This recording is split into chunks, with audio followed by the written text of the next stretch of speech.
Bienvenidos. Siguiendo con este ciclo de capacitación, hoy vamos a ver dos riesgos que ha identificado el Departamento de Seguridad y Medio Ambiente de la empresa y que son realmente muy importantes. Esencialmente, en un caso es por la frecuencia también, pero en los dos casos es por la gravedad que pueda tener, ya sea un accidente por una caída en altura, o sea, una caída con desnivel, o la posibilidad de contraer una enfermedad como consecuencia de estar expuesto a niveles muy altos de ruido de una manera importante.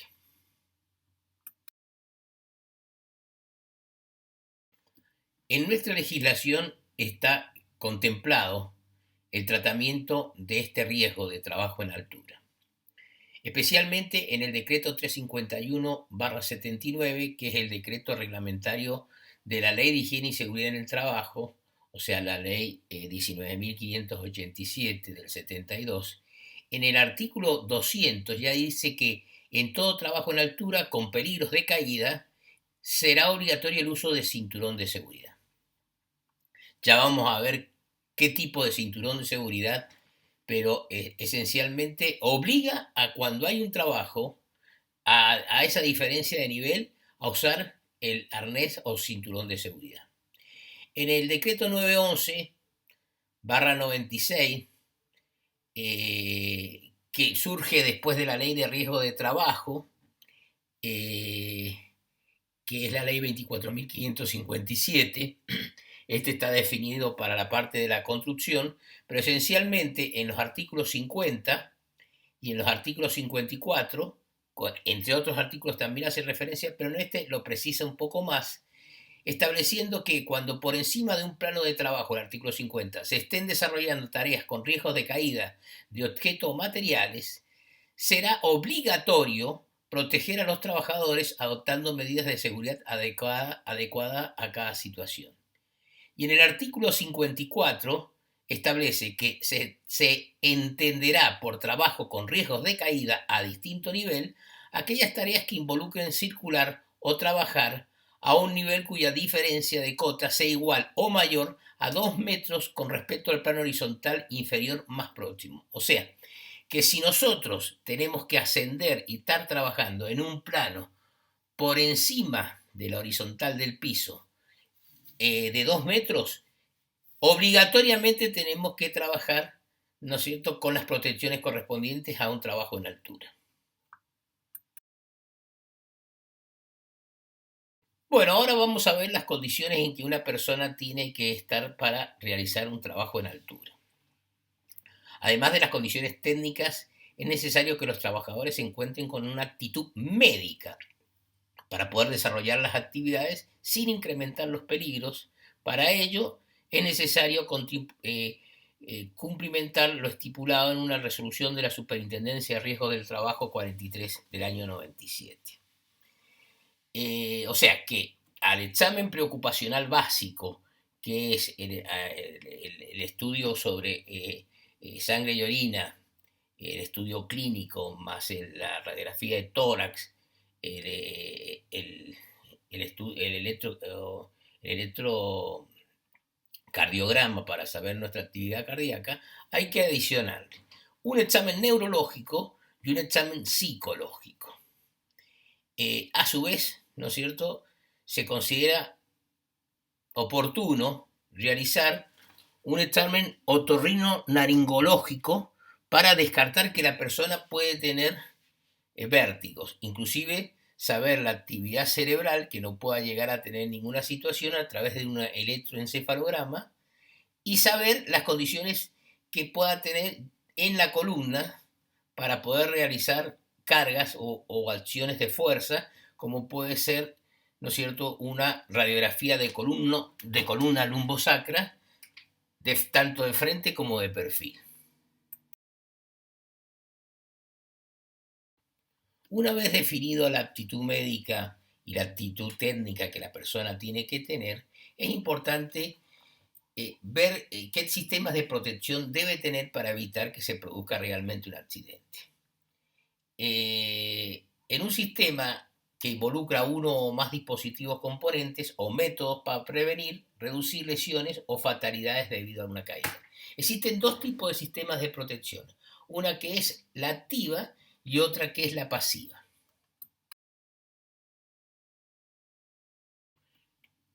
Vamos a ver ahora cómo es esta protección activa, sobre todo en los trabajos que son muy habituales y comunes en nosotros, que ir al cargadero de una batería de petróleo o de un pozo de petróleo y subirnos para poner en condiciones para producir el trasvase del producto.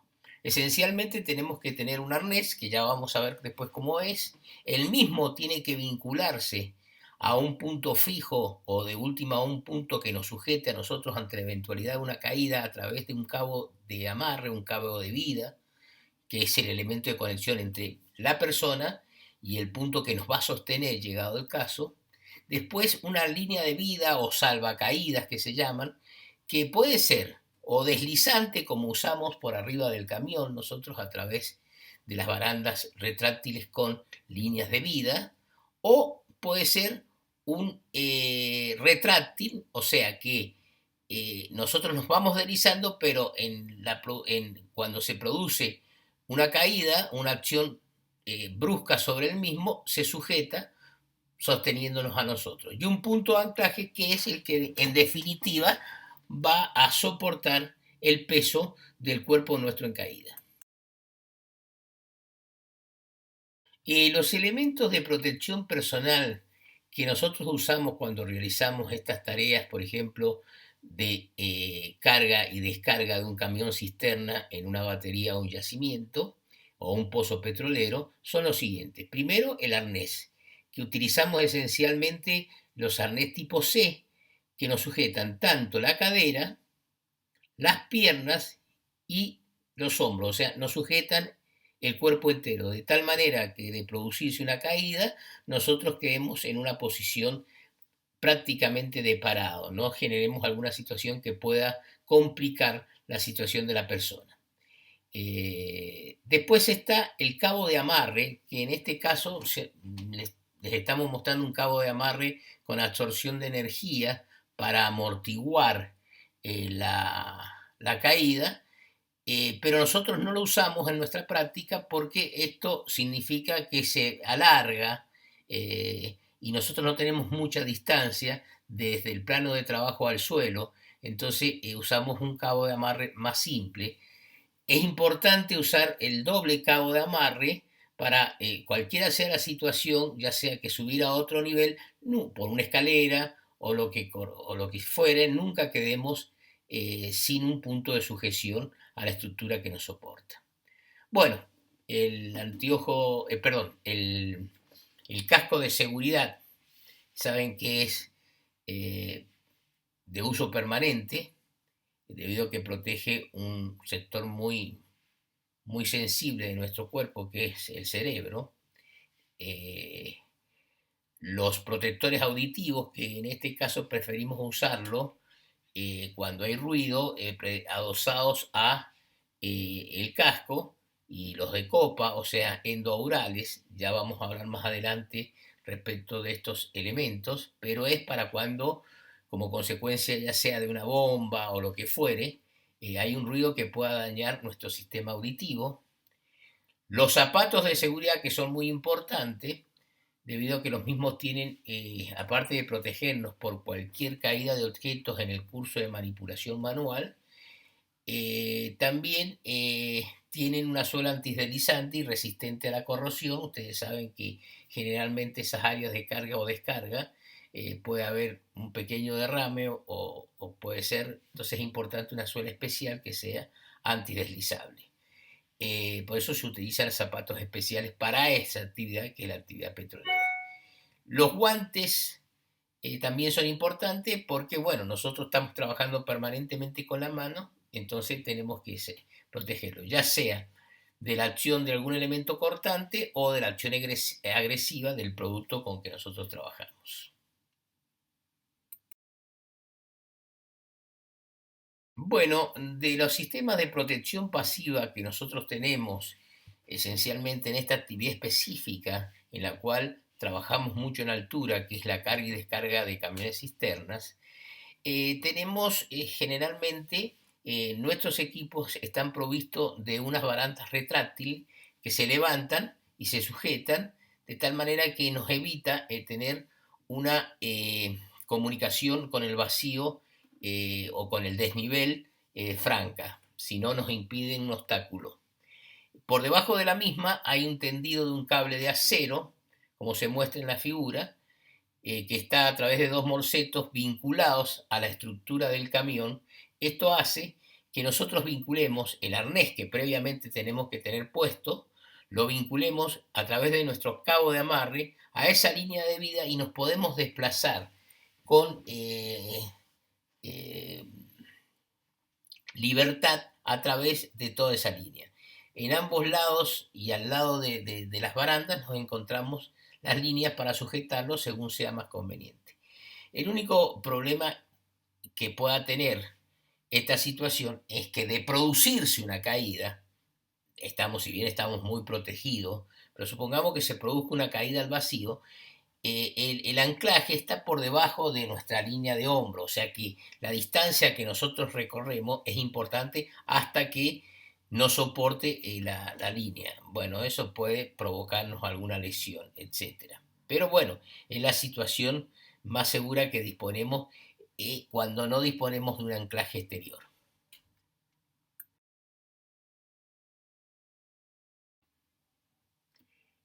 En algunos cargaderos nosotros disponemos de un sistema que es mucho más útil y menos traumático ante la eventualidad de una caída, que es el riel con línea de vida retráctil. Fíjense, esto es una fotografía que tenemos de un camión nuestro en una estructura de un yacimiento. Consta esencialmente de un riel y tenemos una línea de vida retráctil, o sea que nosotros nos podemos desplazar de una manera móvil a través de lo largo del riel que se encuentra por encima de nuestra cabeza y en el caso de provocarse una caída se produce una retención inercial, o sea, nos sostiene nuestro peso de tal manera que de ninguna manera es traumático. Es más o menos parecido a cómo funciona el cinturón de seguridad, que nosotros nos podemos mover fácilmente, pero cuando se hace una acción brusca, ¿no es cierto? Esa acción inercial directamente se sujeta. Bueno, este es un sistema bastante seguro y bastante poco traumático eh, para producir un accidente para la persona que los está usando. Importante que todos los elementos de protección personal que vayamos a usar estén chequeados en forma permanente. Independientemente de tener un sistema preventivo de chequeo de estos elementos, antes de usarlo nosotros tenemos que proceder a verificar que no tenga ningún defecto. Por ejemplo, acá mostramos algunos puntos donde es importante mirarlo, sobre todo las cintas que no tengan ningún desgaste o rayadura o perforación, la parte de las hebillas que no estén rotas ni tampoco estén deformadas, los mosquetones abajo que tampoco hayan sufrido ninguna deformación, que funcionen perfectamente los seguros y los resortes, que son los que me activan los seguros en determinado momento. O sea, hacer una verificación completa y si lo hago a través de una lista de chequeo mejor, porque esto me está asegurando que de alguna manera no me voy a olvidar de verificar los equipos cuando los vaya a usar.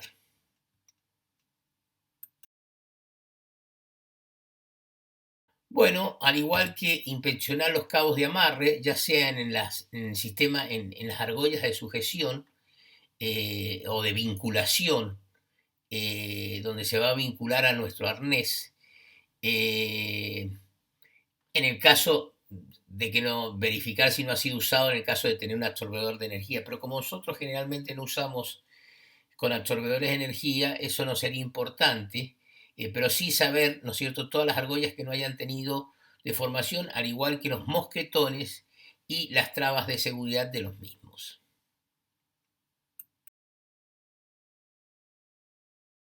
Las líneas de vida horizontales, constituidas esencialmente por un cable de acero vinculado por morsetos en sus extremos, es importante, súper importante inspeccionarlo, porque esto por la acción repentina como por la acción corrosiva, no se olviden que generalmente en los ambientes que nosotros trabajamos hay mucha contaminación, esencialmente de sulfídico, que en contacto con el aire genera dióxido de azufre o el ácido sulfuroso, que es muy agresivo sobre los materiales. Entonces es importante verificarlo, sobre todo que no se haya deshilachado o se haya roto el alma de acero, como podemos ver acá en la figura, que no se formen lo que se llaman las jaulas de pájaro, o que no tengan dobleces, realmente que es ya un cable de acero en esas condiciones ya ha perdido toda su actitud de trabajo, entonces tiene que ser descartado. Pero eso hay que tener sistemáticamente un mantenimiento sobre los mismos. Las cuerdas y las cintas también son algo a inspeccionar, porque nosotros trabajamos en lugares donde hay muchos cantos cortantes que pueden realmente afectar a la fibra textil con la que están constituidos. Ver que las mismas no hayan tenido cortes, no hayan tenido perforación, como se ve en la figura, al igual que las cintas que tengamos, o sea, la cinta, le estamos llamando cinta a las sogas correspondientes que utilizamos para ya sea levantar herramientas, para ejercer acciones dentro de nuestro trabajo habitual, no estén ni cortadas en alguno de sus hilos, ni anudadas, ni deterioradas, etc.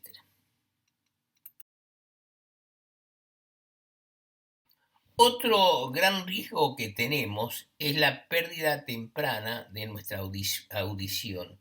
Ustedes saben que conjuntamente con la vista es la audición uno de los sentidos más importantes que tiene la persona. A veces, si nosotros estamos expuestos durante mucho tiempo o la acción traumática de un ruido muy fuerte, puede generar que perdamos esta audición de una manera temprana y a partir de ahí disminuirnos notablemente nuestra calidad de vida, lo que hace que de alguna manera también interfiera en nuestra vida cotidiana y tengamos realmente un deterioro de esa calidad para poder vivir. Bueno, para ver los problemas que pueda generar el ruido en nuestra salud, primero vamos a ver qué es el ruido, pero previo a esto tenemos que saber qué es el sonido. El sonido es una vibración que se propaga en el aire en forma de ondas y que es percibida por el oído humano, o sea que es quien recepciona y lo transforma a través de del nervio auditivo, lo lleva al cerebro y este lo expresa de manera de sensación. Si esa sensación es agradable y no molesta por sus niveles soportables, forma parte de nuestra vida y realmente no nos provoca ningún problema.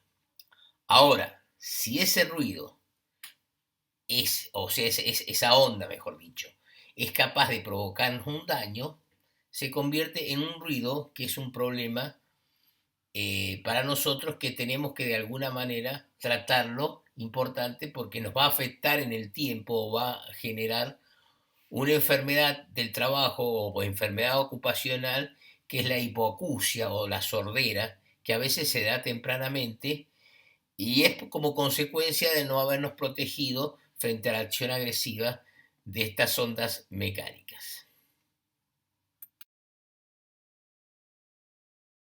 ¿Cómo percibimos nosotros que hay demasiado ruido en nuestro lugar de trabajo? O sea, lo que podemos observar y realizar es lo siguiente: si nosotros necesitamos gritar para comunicarnos con una persona, imagínense que para ser inteligible la palabra se necesita, sobre el nivel de fondo, que es el ruido existente, superarlos en 15 decibeles, que es muchísimo, muchísima energía sonora. Entonces, si nosotros tenemos que estar gritando, evidentemente hay un ruido que nos va a afectar en el tiempo, provocándonos una sordera.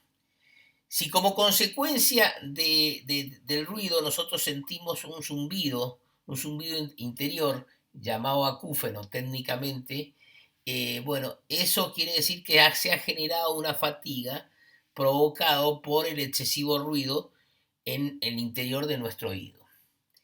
Eh, Cuando nosotros salimos y como consecuencia del ruido que hemos tenido tenemos un aturdimiento que perdemos temporariamente la capacidad auditiva, entonces quiere decir que estamos trabajando en un ambiente de ruido. Si se dan otras manifestaciones físicas como el dolor de cabeza, mareos, aturdimiento, etcétera, seguramente estamos en un ambiente agresivo respecto del ruido para nuestra salud. Y si ya hay antecedentes de personas que están realizando tareas similares o en los mismos ambientes del trabajo, que hayan tenido ya problemas con el ruido y se les haya diagnosticado algún tipo de inicio o una sordera, bueno, eso nos está indicando que nosotros estamos expuestos a los mismos riesgos o a los mismos peligros.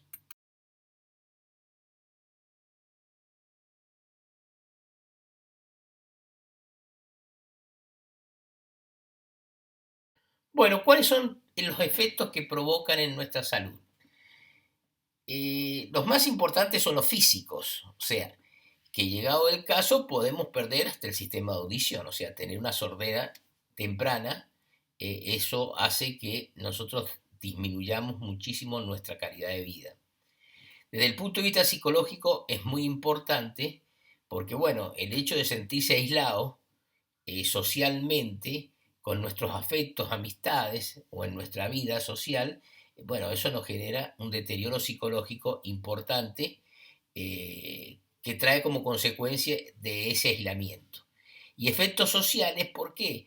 Porque, bueno, dado a nuestras limitaciones, como por ejemplo, si nosotros supongamos que veamos televisión cuando estamos en nuestra casa con nuestra familia, pedimos que nos suban el nivel de la televisión, situación que necesitamos porque si no nosotros no la percibimos, no la podemos llegar a entender lo que se está tratando, pero para los demás que nos están rodeando, realmente está provocando una molestia. Esto implica que cada vez nos van aislando más, ya sea nuestra familia, ya sean nuestros amigos en reuniones sociales, si nos tienen que estar gritando o permanentemente le estamos preguntando a nosotros qué dijiste, o nos tienen que estar repitiendo para tener una relación social con nosotros.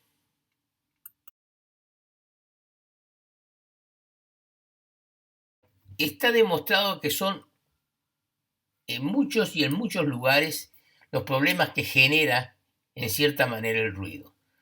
Por ejemplo, en los ojos hay una dilatación como efecto de una excitación de nuestras pupilas. También hay una secreción anormal en las hormonas tiroides. Lógicamente genera un estado de irritación, lo que aumenta las palpitaciones del corazón, secreción de las hormonas como producto de alguna agresión física que estamos recibiendo, entonces aumenta la adrenalina, las hormonas de la corteza, se generan por efecto de la vibración que se transmite en todo el cuerpo, movimientos introspectivos en el estómago y los intestinos. En algunos casos se dicen que hasta puede provocar alguna impotencia temporaria. Es una situación no muy demostrada, pero puede ser que unido a una acción física, a una acción psicológica, nos dé esos resultados, ¿no es cierto? Y todo aquel, de alguna manera, parte del cuerpo que puede entrar, como se llama, en resonancia con una vibración externa que es la que provoca el ruido, como pueden ser huesos, extremidades, etcétera.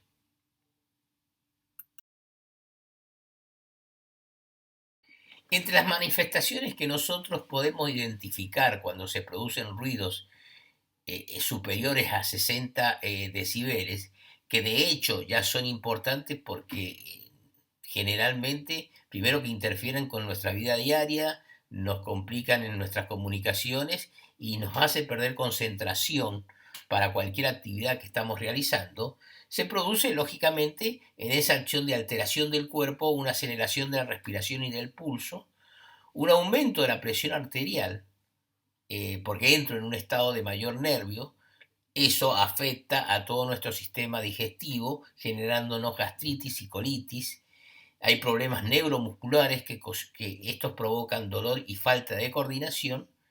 eh, Se pierde temporalmente algo de la visión nocturna, que es donde lógicamente tenemos que agudizar porque eh, eh, para poder ver más, entonces generalmente vemos menos. Toda esta situación hace que aumente la fatiga y que responda nuestro metabolismo con un aumento de la glucosa y el colesterol.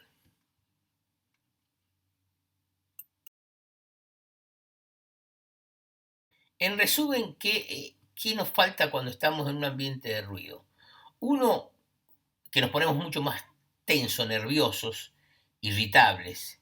Esto hace que esta fatiga nos provoque una alteración del sistema nervioso central, provocándonos insomnios a veces a la noche.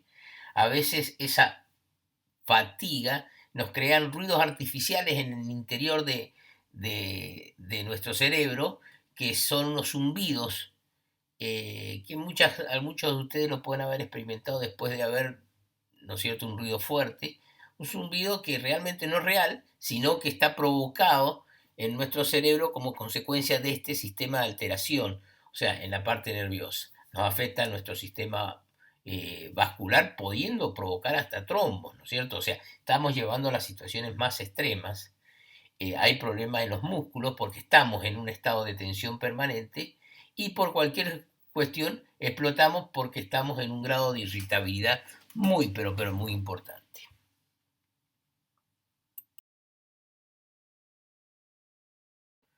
Bueno, para ver los daños que provoca el ruido es importante hacer una breve descripción de cómo es el sistema auditivo, o sea, la fisiología del oído, cómo funciona.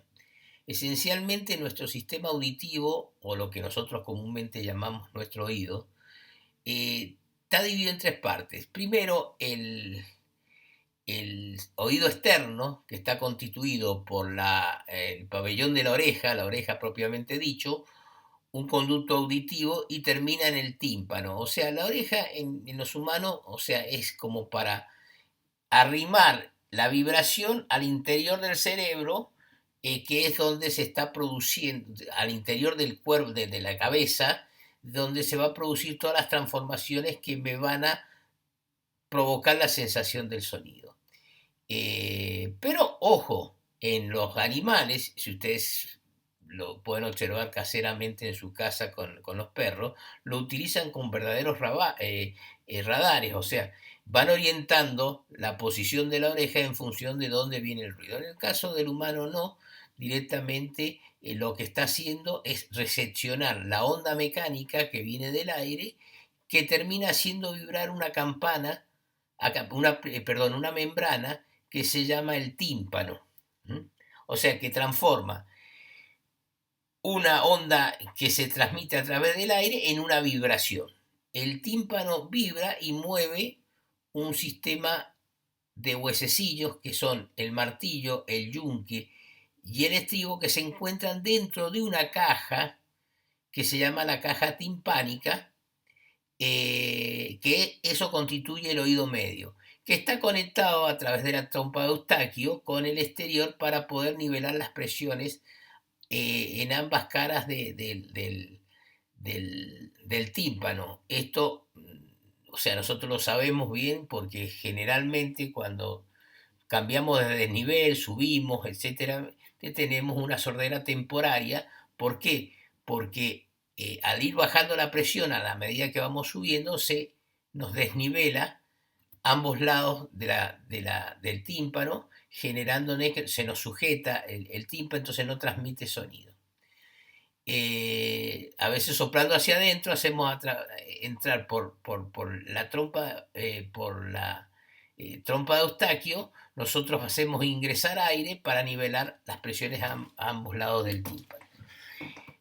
Después de ahí, a través de la ventana oval, que se llama, nosotros pasamos al oído interno, propiamente dicho, que está constituido por la cóclea, eh, que es como un caracol, que tiene unos canales semicirculares, que tiene unos líquidos adentro que se transforma, o sea, esa vibración que se transformó como consecuencia del ruido, transformó en vibración, se amplifica a través de los huesecillos y nos genera una ola. Esa ola, ¿no es cierto?, va trabajando y entra en resonancia en distintos lugares y es captada por unas cilias que la llevan a través del nervio auditivo al cerebro, que me lo decodifica esa sensación de manera de sensación.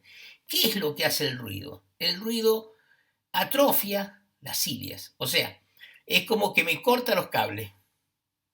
O sea, todo llega perfecto hasta ahí, pero como no hay nada que la recepcione el ruido ahí en la cóclea, en los canales semicirculares, directamente ahí se corta. Entonces, ¿cuál es el problema que tiene? Que eso ni un audífono lo puede solucionar, ¿no es cierto? Ni posiblemente ahora se está intentando hacer trasplante de cóclea, pero no todavía con los resultados esperables. O sea, esto nos está diciendo que el que queda sordo por ruido, sordo queda. O sea que es muy difícil reponer el sentido una vez que lo hemos perdido. Entonces, por eso es muy importante la prevención y tener comprensión de este fenómeno, que una vez que lo perdimos, no lo tenemos más.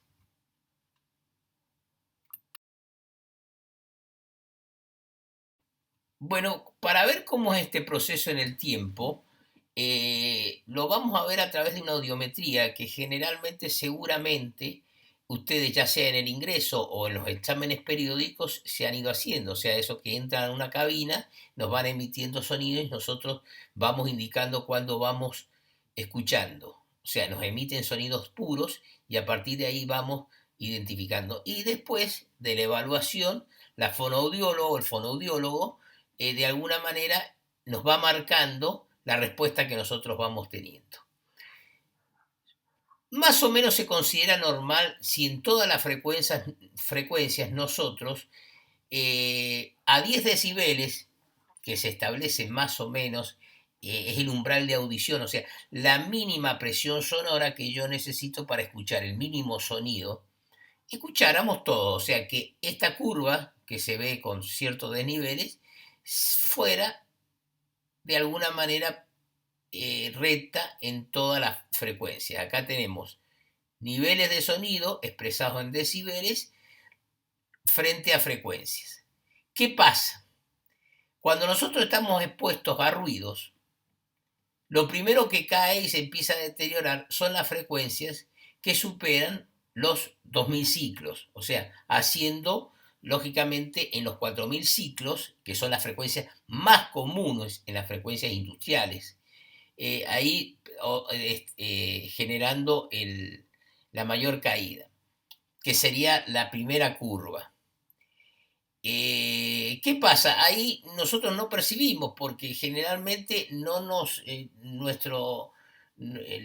habla está entre los 500 a 2000, 3000 ciclos, o sea, si bien tenemos problemas para percibir los sonidos más agudos, pero en general no nos interfiere para que nosotros tengamos una relación de entendimiento social a través del habla. Pero sí se ha producido lo que se llama trauma acústico, que si la misma es menores de 40 decibeles, un trauma acústico leve nos ponen.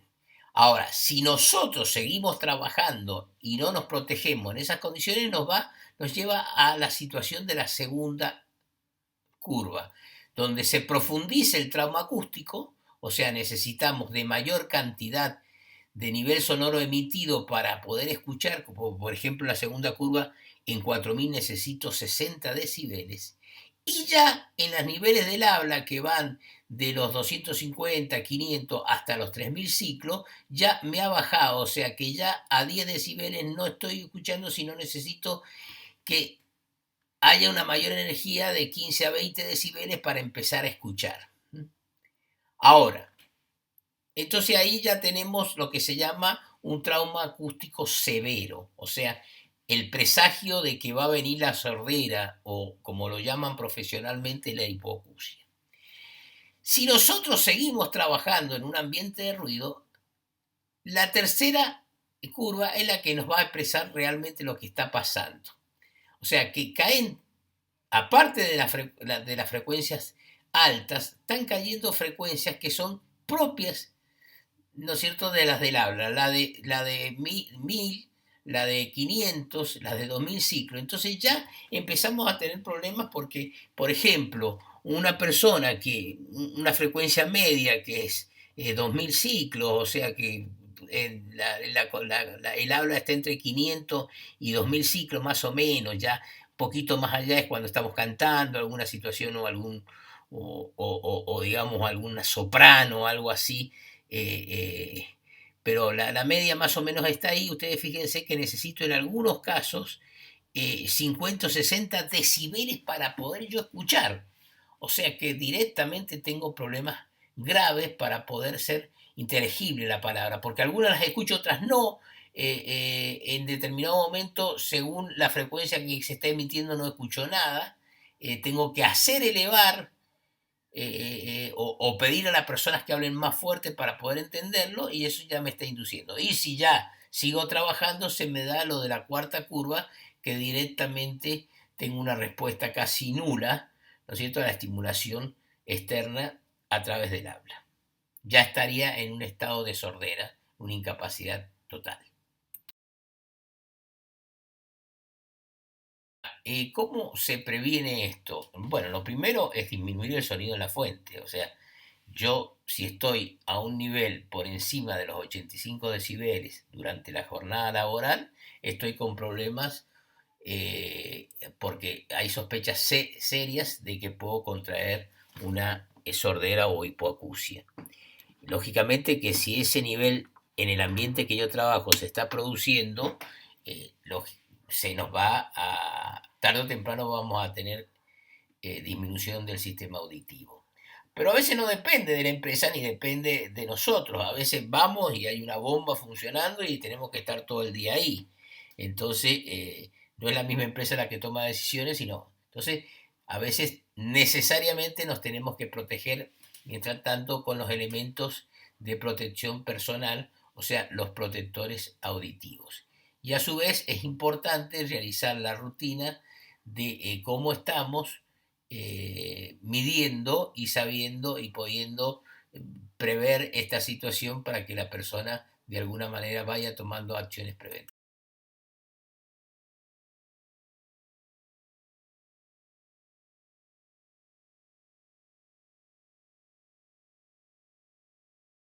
¿Cómo se controla este tema del ruido en los lugares de trabajo? Esencialmente, primero sabiendo qué niveles de ruidos hay y qué grado de exposición, porque esto no es que yo voy a un lugar con ruido e inmediatamente voy a quedar sordo. No, esto es un problema de dosis, de exposición durante tiempos prolongados. Es una enfermedad del trabajo, una enfermedad profesional. No es como un accidente que se produce y tengo mis expresiones, o sea, mis consecuencias agudas en el momento, o sea, me quebré, me dolió, o sea, no, esto es una cuestión que yo no me doy cuenta y llega, pasa un tiempo y empiezo a tener las manifestaciones como consecuencia de haber estado expuesto a este tipo de agresor, en este caso un agresor físico como es el ruido. 85 decibeles A es el que establece en la resolución 295 incorporada a la ley de higiene y seguridad, la 19.587, que me dice que no tengo que superar esos niveles de ruido en jornadas de 8 horas, trabajando 40 horas semanales. Si no, estoy con problemas. O sea, está demostrado que puedo llegar en mayor o menor medida, pero puedo llegar a tener un problema de tiempo.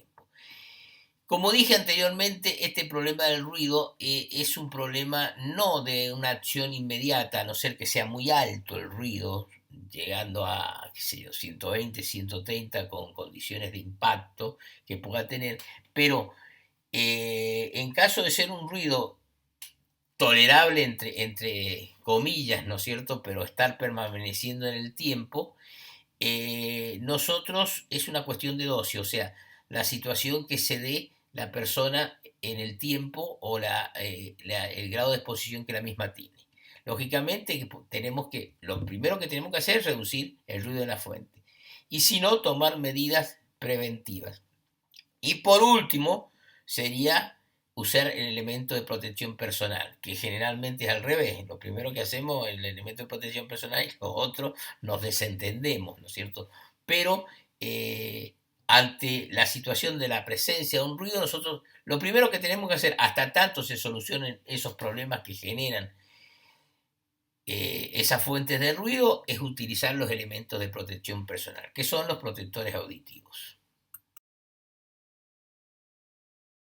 ¿Cuáles serían estas medidas que requerirían para hacer un programa que controle que el ruido pueda provocarnos problemas en la salud? Primero, trabajarlo en la fuente, eso sería lo más importante, como por ejemplo si es un vehículo o alguna situación que está provocando permanentemente mucho ruido, bueno, ponerle silenciadores o cuestiones que disminuyen el sonido que, que emiten. Hay situaciones a veces como por ejemplo en las centrales térmicas, etcétera, que no podemos, pues son elementos muy grandes, se produce por situaciones muy complejas esos ruidos. Bueno, generalmente las personas que están trabajando ahí, que trabajan desde una consola o una cabina acústica que lo aísla, o sea, no necesariamente tenemos que estar al lado del ruido, bueno, entonces vamos a trabajar dentro de algo que nos provoque un encerramiento o una aislación respecto a la fuente productora del ruido. Otra es, que sería el caso, por ejemplo, de un compresor, un equipo generador, un equipo neumático, no tenerlos expuestos al aire libre, sino encerrarlos de una manera hermética, de tal manera que ese encerramiento que le provocamos, un encerramiento pesado, puede ser en mampostería, ese encerramiento me disminuye el ruido que me llega a mí, esencialmente si son ese tipo de equipos. O si no, hacer un reemplazamiento de equipos que de por sí son ruidosos, como los equipos neumáticos, por equipos hidráulicos que tienen, por su principio de funcionamiento, menor ruido. Otra acción que podemos hacer son controles administrativos del ruido, o sea, que la persona no esté permanentemente siempre la misma persona en la zona de exposición del ruido, sino que se vayan turneando o vayan alternando, porque como esto es un problema de dosis, mientras yo más tiempo estoy, más expuesto estoy, entonces más posibilidad de contraer el ruido. Si no puedo reducir la fuente, disminuyo la exposición. Entonces puedo hacer un sistema de turno que la persona no esté tanto tiempo frente a la fuente ruidosa. Lógicamente que como todo, el ruido como una onda mecánica, si yo me alejo de la misma, va a disminuir, porque eso se va disipando o se va gastando por ser una onda mecánica. Y lo que sí es importante ver cómo esto ha empezado, cómo puede ir progresando, haciendo estudios frecuentemente sobre el oído, qué es lo que nosotros hacemos a través de la ART con los exámenes periódicos.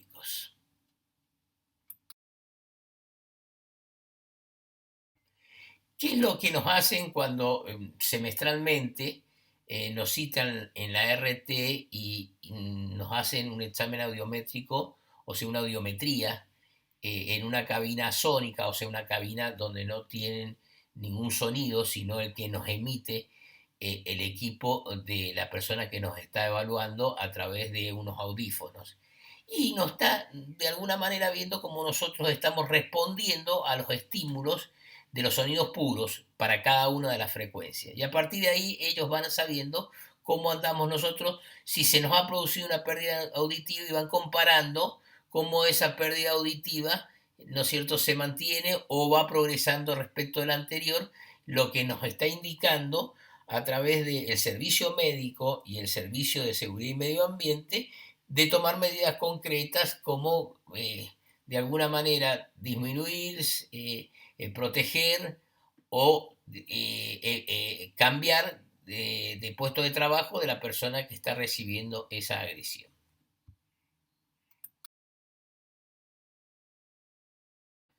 Bueno, mientras se tomen las decisiones o se solucionen los problemas que hacen al ruido, nosotros tenemos que trabajar con los elementos de protección personal, que serían los protectores auditivos o sordina, como se le suele decir, que hay de dos tipos: los endoaurales, o sea, los que se introducen en el interior del pabellón de la oreja, provocándonos un tapón y permitiendo que el ruido no ingrese, como son, ustedes pueden ver en las distintas figuras, algunos hay en poliuretano, que están unidos los dos con una cintita, algunos son en forma de torpedito, como lo vemos.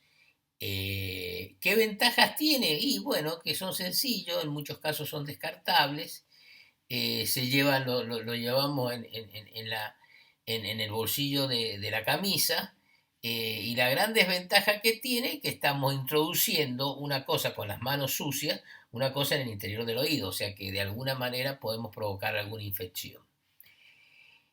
Y los otros, que son los que mayormente estamos usando, son los de copa, que se ponen exteriormente, que tienen como ventaja una mayor cobertura, que realmente tiene mayor ventaja para el supervisor porque supervisa que realmente lo estén usando. La otra manera, sin el tapón ese acústico que yo he hecho, si yo me lo saco un poquitito, por falta de conciencia o de percepción del riesgo, la persona lo ve con el protector auditivo y no cree que lo está usando y no lo está usando realmente, o sea, no le está haciendo efectivo. En vez de estos no, estos se ven que como se ponen, están.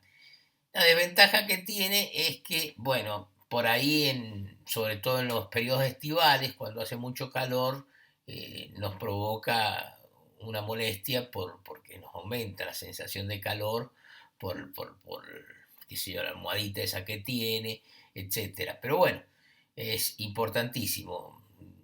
Hay una gran discusión de decir cuál es mejor, uno u otro. Los dos tienen sus ventajas y desventajas. Generalmente, el protector auditivo mejor es el que se usa. Fundamentalmente es que se use. Es lo único que nos va a mantener hasta tanto se solucionen los problemas y nos va a proteger. Así que es muy importante usarlo. A veces cuando el ruido es muy fuerte, se usan con forma combinada, o sea, se usan interiormente los endoaurales y después arriba nos ponemos los protectores de copa. Pero bueno, es muy importante estar protegido porque realmente, como dijimos cuando se inicia, esto nos trae un montón de consecuencias que nos afecta desde todo punto de vista. No solo nos afecta físicamente con todo lo que hemos visto, sino que psíquicamente nos cambia la personalidad. O sea, y socialmente nos va aislando de todos nuestros afectos o toda nuestra vida social. Bueno, muchas gracias. Hasta luego.